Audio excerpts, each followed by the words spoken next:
The Playhouse at Westport Plaza currently offers us the musical comedy Church Basement Ladies. It comes to us from Minneapolis, so the basement is in a Lutheran church, as are the ladies and the pastor, who joins them in the basement's kitchen now and then.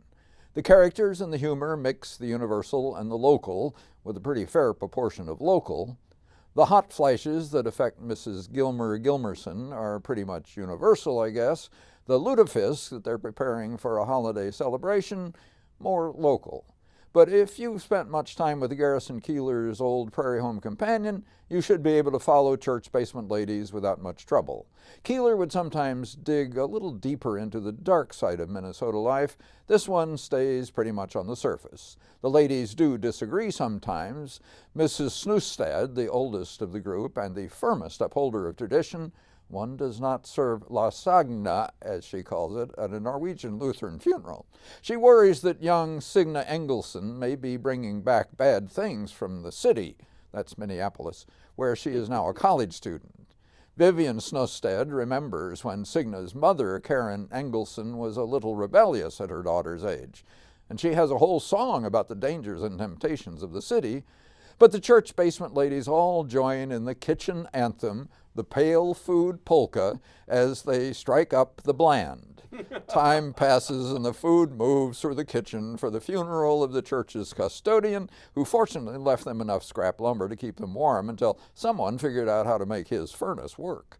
At Easter, the ladies prepared a luau for a fundraiser, and finally they celebrate Signe's wedding. She's marrying that handsome Lutheran boy, and not the Catholic boy they worried she might have been seeing. The wedding preparations involve an uncommon amount of silliness, which the cast bravely soldiers through. They're all pros and do well.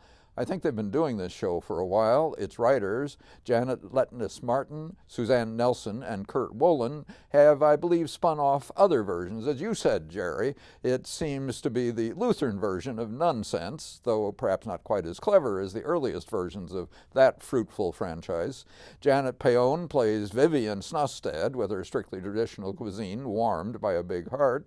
Local actor Leanne Matthews moderates differences as Karen Engelson. Bright and charming Tara Borman plays her daughter Signe, eventually the bride. Greg Iden is tolerant Pastor Gunderson. Robbie Mancina, who directed this production, stepped in as Mavis Glimmerson when we were there, driven into the kitchen's freezer by hot flashes. One of our favorite local musicians, Joe Dreyer, is the musical director, and Carrie Salutis was the choreographer. Though flailing about at the end, Church Basement Ladies is otherwise a light, tight show. Yes, and I thought that the way they portrayed that kitchen was very realistic. Yes, it was. Yes, it was. Let's hear a little of that music. We're set up somewhere we can redeem some hungry souls. We gotta get down to business, sister. There's no time to spare.